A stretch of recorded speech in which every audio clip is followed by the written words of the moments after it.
जय श्री कृष्ण भक्तों, आपका स्वागत है श्रीमद् भागवत गीता सार में। भक्तों, हम 8वें अध्याय का अध्ययन कर रहे हैं। वसुदेवं सुतं देवं कंसचाणूरमर्दनं देवकी परमानन्दं श्रीकृष्ण वन्दे जगद्गुरु।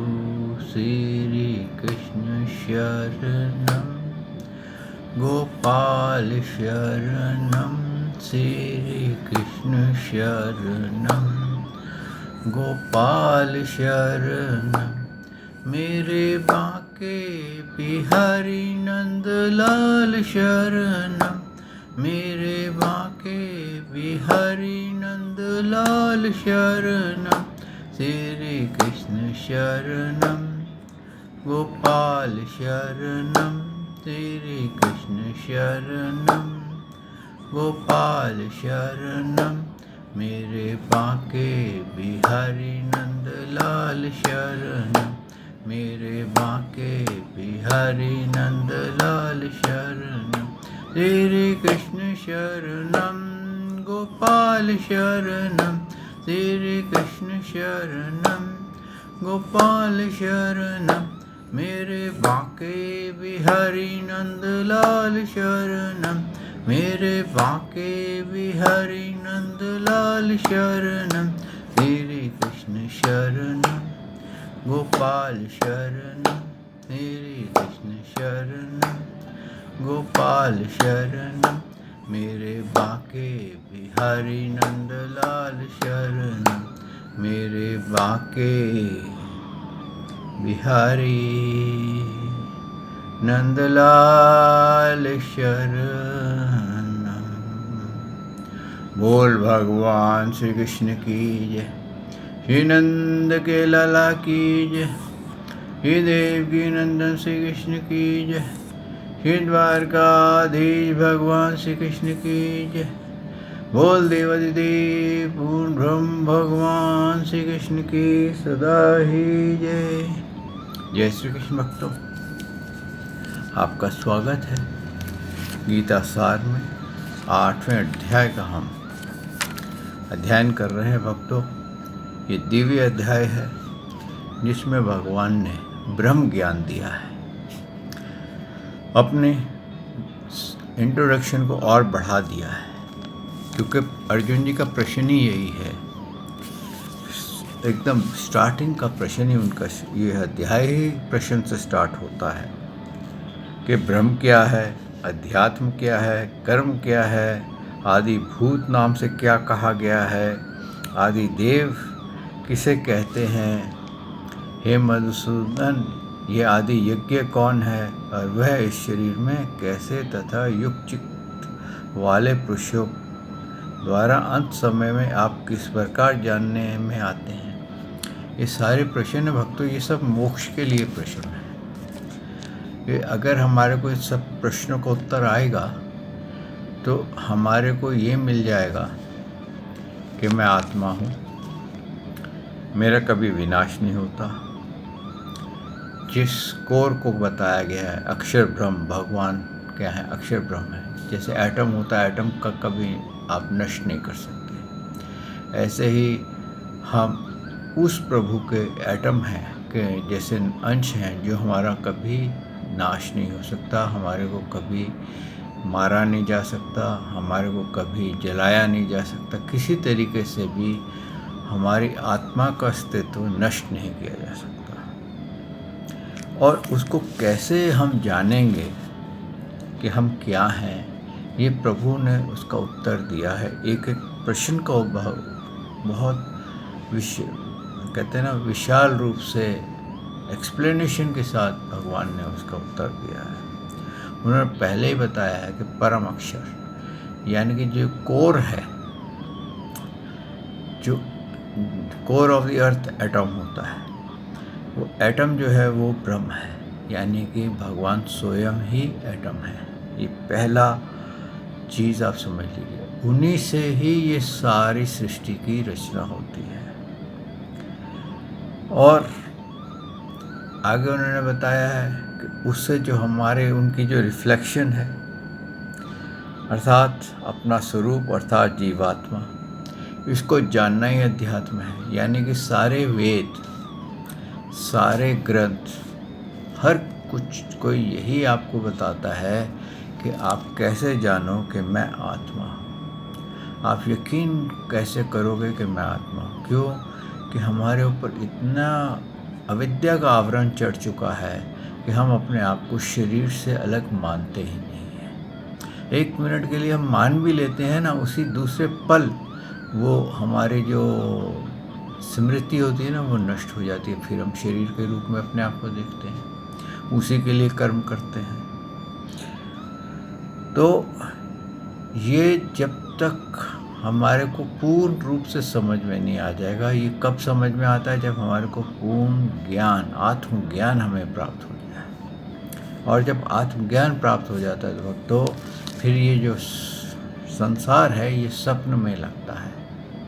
जैसे कि एक आपने कथा सुनी होगी कि नारद मुनि जी जो थे वो भगवान श्री कृष्ण के साथ सैर कर रहे थे और सैर करते करते मरुभूमि यानी कि डेजर्ट में पहुंच गए, रेगिस्तान में पहुंच गए। तो भगवान ने कहा, नारद मुझे ऐसा लग रहा है कि ये काफ़ी बहुत चारों तरफ जल नज़र आ रहा है।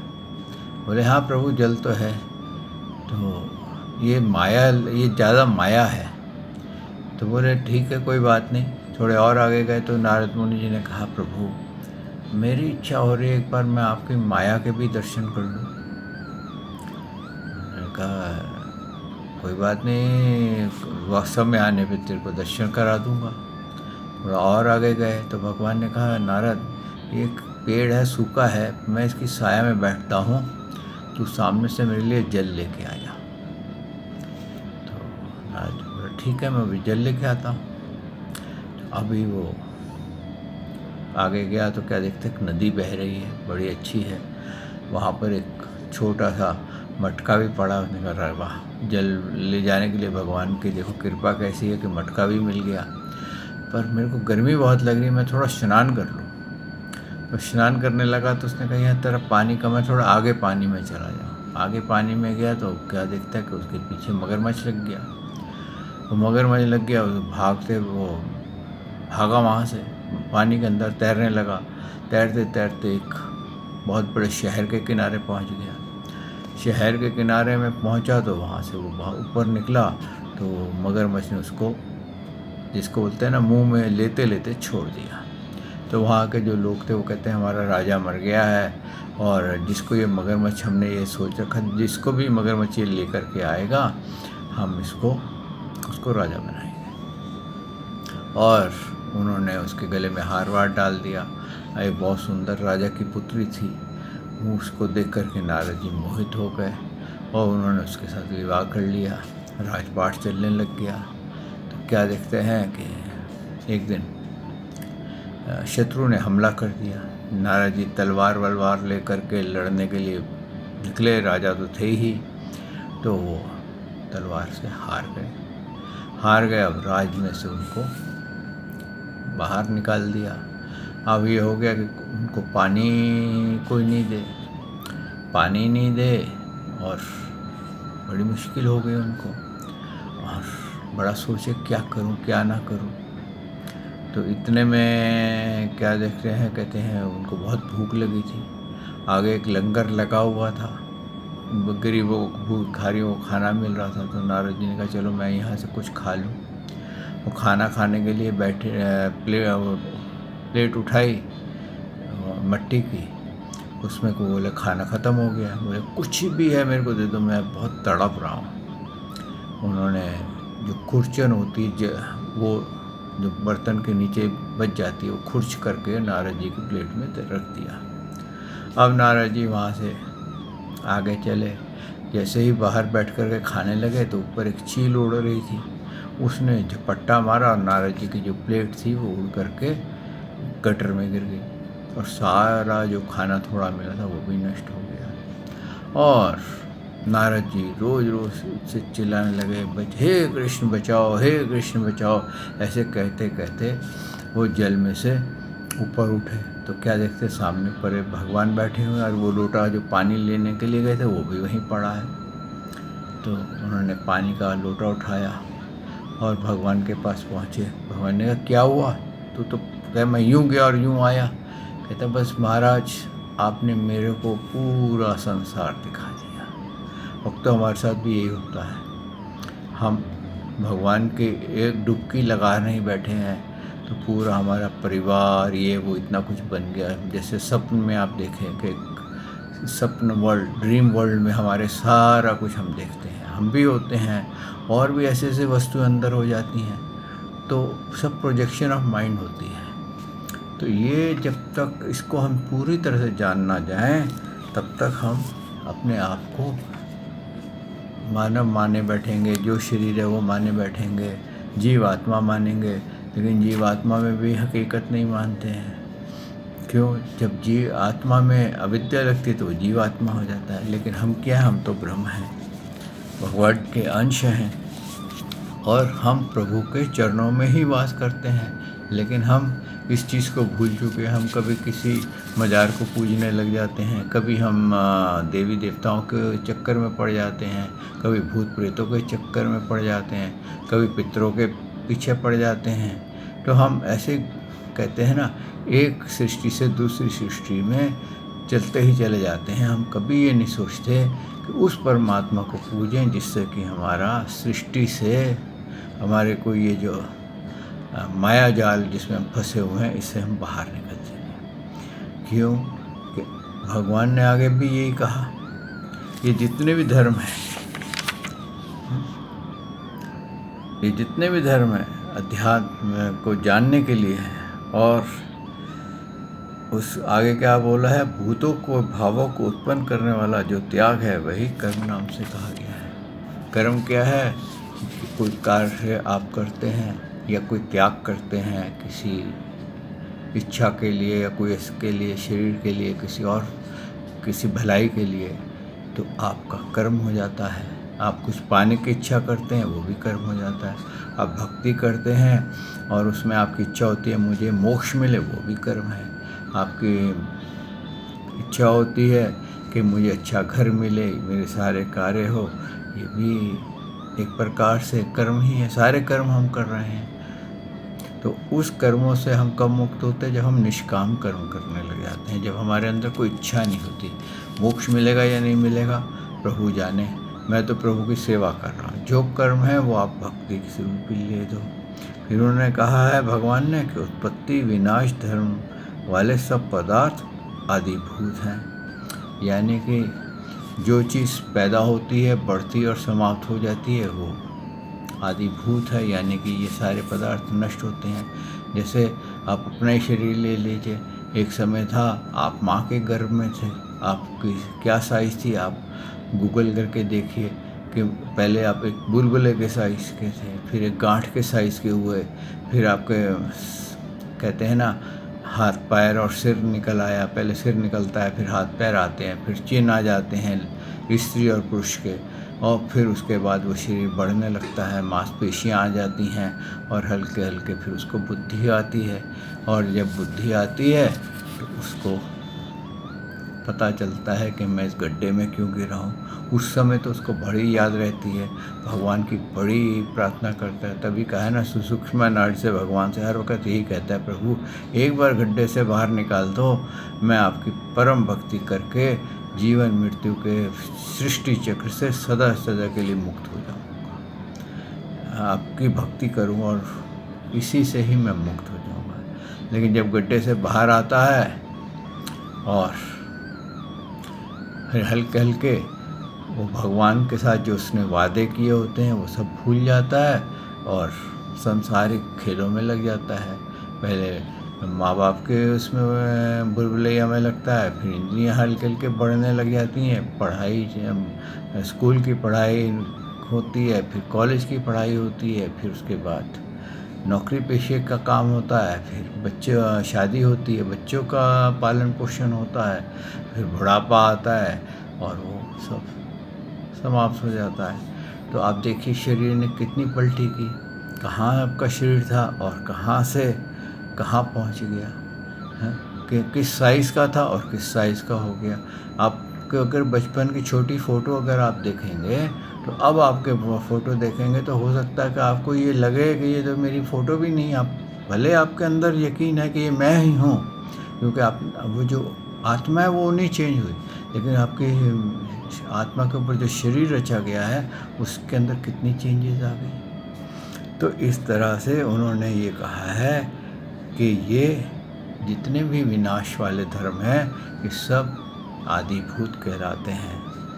और हरण्य में गर्भ आदि देव है, यानी कि ब्रह्मा जी, जो इन सब देहधारियों को उनके देह के मुताबिक, उनके कर्मों के मुताबिक उनकी रचना करते हैं। और उस देह में देखिए यहाँ पर एक और बड़ा भेद खोला, मैं ही वासुदेव अंतर्यामी रूप से आदि यज्ञ हूँ। उस देह में मेरा ही अंश अंतर्यामी रूप से, यानी कि मैं ही बोला उन्होंने, मेरा ही अंश आत्मा उस देह में आदि यज्ञ है, जिसके कारण ये देह चलती है। यानी कि भगवान ने इतना स्पष्ट कहा है, लेकिन इस पर भी हमारे को डाउट होता है, और जब संशय होता है तो हम धर्म से पलट जाते हैं।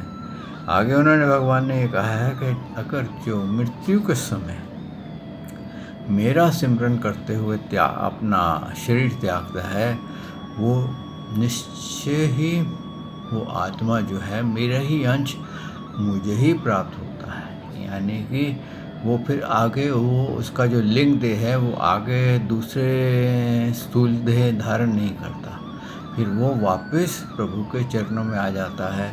और चाहे वो भगवान का पार्षद बन जाए, चाहे वो भगवान के शरीर में अपना लिंग देह नष्ट करके विलीन हो जाए।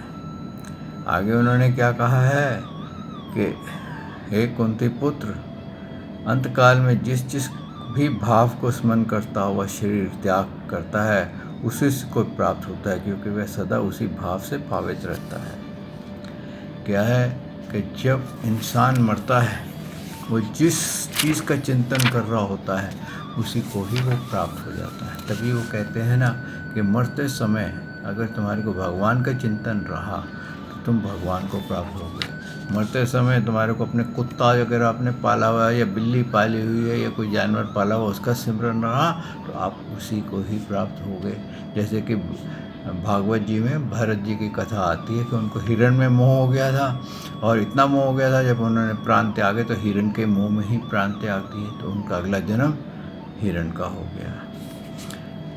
इसीलिए कहा है कि तू ये हमारा क्या हर वक्त हम कहाँ खड़े हैं भक्तों, हम युद्ध के मैदान में खड़े हैं। हकीकत यही है, क्योंकि हमारे पास एक ही दिन मिला है। हमारे को अगला पल पता नहीं कि हम रहेंगे या नहीं रहेंगे, कब कौन सा तीर आएगा और हमारे को समाप्त कर देगा, कौन सा श्वास ऐसा आएगा कि जो एक बार बाहर निकल गया और फिर नहीं आया। क्योंकि ये जीवन क्या है, श्वास का अंदर आना, मृत्यु क्या है, श्वास का बाहर निकल जाना, तो ये मृत्यु है। तो इसलिए भगवान ने ये कहा है कि तू हर वक्त मेरा चिंतन करता रहे, क्योंकि तू युद्ध के मैदान में है, तेरा ये जीवन का युद्ध है। ये तो है, ये महाभारत का युद्ध जो है तेरा जीवन का, तेरे शरीर का युद्ध है। तू युद्ध के अंदर खड़ा है, ज़रा सा असावधान हो जाएगा, नेग्लिजेंस तेरे अंदर आ जाएगी और तू कहीं और चिंतन करते हुए मृत्यु को प्राप्त हो गया, तो तू मुझे ना प्राप्त हो करके तू अन्य को प्राप्त हो जाएगा। यानी कि मोक्ष ना लेते हुए तू 84 में ही भटकता रह जाएगा। इसलिए हर क्षण कोशिश कर, हर पल भगवान ने उसको कहा कि तू युद्ध कर मुझे अर्पण करते हुए, मेरा चिंतन करते हुए, कि तू मेरे लिए सब कुछ कर रहा है। ऐसे तू भी अपना जीवन बिता कि तू मेरे लिए अपना जीवन बिता रहा है, लेकिन कब कौन सा तीर तेरे को समाप्त कर दे इससे पहले तू ये निश्चय कर ले। नहीं तो तू अपने बच्चों के बारे में सोच रहा है तो तू उनके औलाद में चला जाएगा, किसी और के बारे में सोच रहा है तो किसी और के और चला जाएगा। और स्पष्ट उदाहरण जो है, प्रैक्टिकल उदाहरण आप स्वयं देख सकते हैं कि वो भृंगी कीट का, जो आपके घर में मट्टी के घरौंदे लगते हैं ना, उसमें एक पतंगा सा होता है, वो कीड़ा पकड़ के ले आता है, उसके अंदर उसको बंद कर देता है, थोड़ा सा उसको डस भी देता है, और वो जो कीड़ा होता है उस दर्द से और उसके बंद होने की दहशत से उस भृंगी कीट का इतना चिंतन करता है कि वो स्वयं ही कन्वर्ट हो जाता है। इसी प्रकार से भक्तों, हम मानव जो हैं ये बड़ी कठिनता से ये मोक्ष के लिए देह मिलती है। ये देवता लोग भी तरसते हैं और इसको प्राप्त करके भी जो अन्य तरफ चला जाता है वो सिर्फ अपने आप को पुष्यों की श्रेणी का मानता है। उसके लिए कहते हैं ना, भय, निद्रा, आहार, मैथुन, इसके अलावा और कुछ नहीं है। तो इस प्रकार से भक्तों, ये देह बड़ी मुश्किल से मिली है और यही भगवान ने कहा कि तू इस देह का लाइफ को ऐसे समझ जो तेरे को हर रोज़ मिलती है और हर रोज़ तेरा जो सुबह सूर्य उदय होता है तेरे को एक नया जीवन मिलता है। जब तू सोने जाता है तो तेरा जीवन का काल समाप्त हो जाता है, तभी तू स्वप्न के वर्ल्ड में चला जाता है। तो स्वप्न वर्ल्ड से तेरे को फिर निकलता है, फिर तू एक नए जीवन में आता है। इसी प्रकार से भक्तों, हमारे को ये जितना भी जीवन मिला है, हमारे को प्रभु का चिंतन करते रहना चाहिए। ये प्रभु ब्रह्म ज्ञान दे रहे हैं। आगे भगवान ने क्या कहा है, हे पार्थ, यह नियम है कि परमेश्वर के ध्यान के अभ्यास स्वरूप योग से युक्त दूसरी ओर ना जाने वाले चित्त निरंतर चिंतन करता हुआ मनुष्य परम प्रकाश रूप दिव्य पुरुषों को अर्थात परमेश्वर को ही प्राप्त होता है। जो पुरुष स्वर्गीय, अनादि, सबके नियंता, सूक्ष्म से भी अति सूक्ष्म, सबके धारण पोषण करने वाला, अचिंतनीय स्वरूप, सूर्य के सदृश नित्य चेतन प्रकाश स्वरूप और अविद्या से अति परे शुद्ध सच्चिदानंद परमेश्वर का स्मरण करता है, वह अंत में परमात्मा को ही प्राप्त होता है। यहाँ पर भगवान ने पूरा रहस्य मोक्ष का खोल दिया है और ये भी कहा है कि जो ज्ञानी होते हैं, जो ज्ञानी हो जाते हैं, वो क्या करते हैं। आगे भगवान ने कहा है, प्राण काले मनसा चैलेन भक्त्या युक्ता योग बलेन चैव भ्रुवो मध्य प्रणाम अवश्य समायक समतम परम पुरुष अपेति दिव्यम। वह भक्ति युक्त पुरुष अंतकाल में भी योग बल से भुटकी के मध्य में प्राणों को अच्छी प्रकार स्थापित करके फिर निश्चय ही मन से स्मरण करता हुआ उस दिव्य स्वरूप परमात्मा को ही प्राप्त होता है। भक्तों, ये बहुत है तो कठिन, क्योंकि जब कि हमें पता ही नहीं चलता हमारा आखिरी सांस कहाँ है। लेकिन जो योग करते हैं, जो प्रभु की बड़ी भक्ति करते हैं, उनको ये पता चल जाता है कि हमारा शरीर का अब ये अंतिम श्वास चल रहा है। तो वो क्या करते हैं, वो अपने ध्यान को चारों ओर से खींच करके, कहते हैं भुटियों के बीच, यानी कि एकदम यहाँ centre of the eyebrow, third eye जिसको बोलते हैं, यहाँ पर ध्यान लगाते हैं। यहाँ ध्यान लगाने का मतलब क्या होता है कि हमारा कहीं भी ध्यान ना भटके।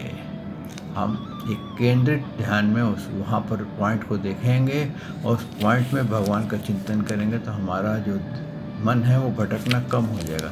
लेकिन भक्तों, अगर आप रोज़ इसका अभ्यास करेंगे तो कई बार आपको सर दर्द भी होता है। तो इसलिए कहा है कि आप सहस्रार्थ चक्र में ध्यान कीजिए। तो जो आपको अच्छा लगे वो कीजिए। गीता के मुताबिक ये मृत्यु के समय पे यहाँ ध्यान को अटकाइए ताकि आप प्रभु को ही प्राप्त हों।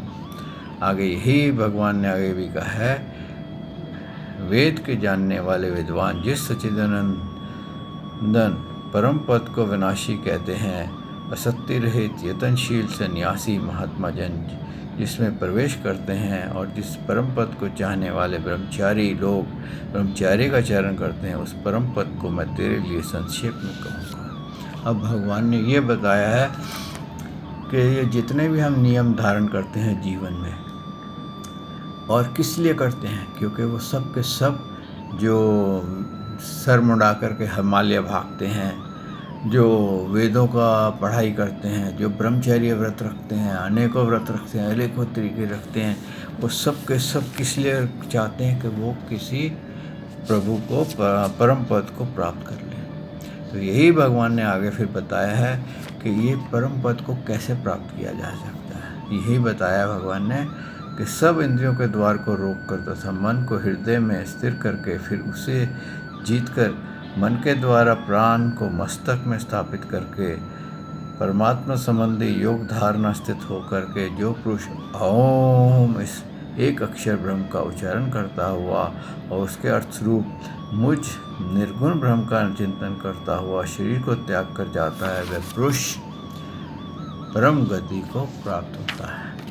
यानी कि ऐसा नहीं है भक्तों कि आपको बहुत सारे डंडौते डालते रहना है, आपको मालाएं फेरते रहना है।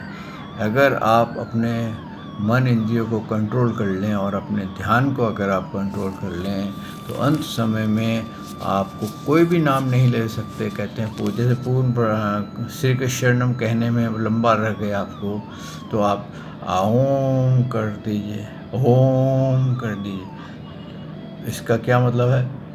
आ ऊ मा, जैसे कि पीड़ा होती है, मरते समय पीड़ा होती है, आह करता है, तो बच्चा जब रोता तो क्या होता है? माँ को याद कर, माँ माँ माँ। तो आप समझिए मेरे को पीड़ा हो रही है, मैं माँ को याद कर रहा हूँ, रो रहा हूँ माँ के लिए। तो ओम, आप खाली ओम ओम ओम करते रहेंगे तो भी आपको भगवान कहते हैं परम गति को प्राप्त हो जाएगा। ये ब्रह्म ज्ञान है भक्तों, ये हर जगह नहीं मिलता, बड़ी कठिनाई से मिलता है। इसका आपको अध्ययन करना पड़ेगा, आपको सीखना पड़ेगा, आपको अपने ऊपर अपने आप को यकीन दिलाना पड़ेगा कि मैं भगवान का अंश हूँ, मैं आत्मा हूँ, इस शरीर से पहले था, इस शरीर में भी हूँ, इस शरीर के बाद भी हूँ रहूँगा। और जब भगवान श्री कृष्ण ने महाभारत की थी, द्वापर युग में आए थे, तब भी मैं उनके साथ था। आप इसको कहते हैं अभ्यास करिए, ध्यान करिए, और जब आप भगवान के इस चिंतन में खोएंगे, भगवान की लीलाएं देखेंगे, तो आपको ये सब जो अभी आपका ये लगे खुला हुआ आँख का सपना है, फिर आप अपने शारीरिक, सांसारिक और मानसिक दुखों से मुक्त हो जाएंगे, क्योंकि त्रिगुण जो आपके ऊपर इफेक्ट कर रहे हैं उनका इफेक्ट खत्म हो जाएगा। आगे उन्होंने ये भी कहा, भगवान ने ये भी कहा, हे अर्जुन, जो मनुष्य मुझे अन्यचित होकर के सदा ही निरंतर मुझ पर पुरुषोत्तम को स्मरण करता है, उस नित्य निरंतर मुझ में युक्त हुआ योगी के लिए मैं सुलभ हूँ, अर्थात इससे सहज ही प्राप्त हो जाता हूँ। परम सिद्धि को प्राप्त महात्मा जन मुझको प्राप्त होकर के क्षण भंगुर पुनर्जन्म नहीं प्राप्त करते। यहाँ पर भगवान ने पूरा रहस्य खोल दिया है कि जो मेरा ही सर्व का चिंतन करता है 24 आवर्स श्री कृष्ण का, ये नहीं कि वो सब छोड़ छाड़ करके बैठ जाए, माला हाथ में ले ले, डंडौते डाले और श्री कृष्ण कर्म करता हुआ अपने जो आपको कर्म है, जो आपकी ड्यूटीज़ हैं, वो पूर्ण करिए। आप जो भी ड्यूटी कर रहे हैं उसको पूर्ण करिए, लेकिन अपने श्वासों में कहते हैं श्री कृष्ण शरणम गोपाल शरणम की माला चलाइए, जिससे कि आपका अंतःकरण सदा स्वच्छ बना रहे। और ये देखिए कि आप कर्म नहीं कर रहे हैं, आप किसी के लिए कर रहे हैं। ये जो आपको ड्यूटी मिली हुई है, आपके बच्चों को देखने की ड्यूटी मिली हुई है, आपको कोई और कर्म करने की, घर गृहस्थी चलाने की ड्यूटी मिली हुई है, आपको व्यापार करने की ड्यूटी मिली हुई है, आप ये समझिए मैं भगवान की दी हुई ड्यूटी कर रहा हूँ। और मैं यहाँ पर एक उस मैनेजर की तरह हूँ, उस कैशियर की तरह हूँ, जो बैंक में से जब आता है कैश विंडो पे कैशियर, तो पूरा ट्रंक भर के नोटों का लाता है, और सारे नोट जब बढ़ जाते हैं तो उसको कोई दुख नहीं होता। जब वो नोट भर के लाता है तो उसको खुशी नहीं होती, और जब नोट सारे बढ़ जाते हैं उसको कोई दुख नहीं होता, क्योंकि ये तो बैंक का पैसा था, मैं तो अपनी ही ड्यूटी कर रहा हूँ। इस प्रकार से उन्होंने कहा है कि जो ड्यूटी करता है भक्तों, वो कभी पुनर्जन्म को प्राप्त नहीं होता।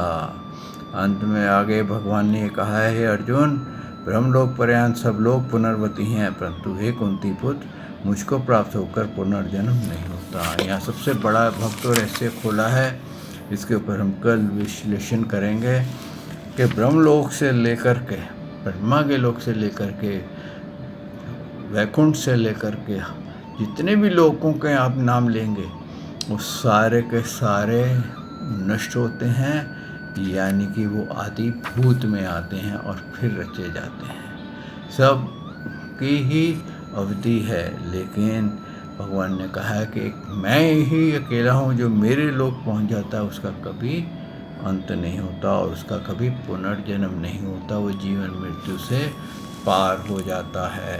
जैसे कि धरती के चुंबक से जो निकल कर के स्पेस में पहुंच जाता है, उसको धरती खींच नहीं सकती। अगर धरती में खींचेगा तो धरती के गुण अपनाएगा और फिर जीवन मृत्यु के चक्कर में पड़ा रहेगा। इसी प्रकार हम इस धरती से अपनी आत्मा को अगर फेंकें तो इस जोर से फेंकें ताकि हम प्रभु के चरणों में पहुंच जाएं। आइए भक्तों, यहाँ वाणी को विश्राम देते हैं। कल प्रभु ने चाहा तो मैं आपकी सेवा में हाजिर होऊंगा और इसका विश्लेषण करेंगे।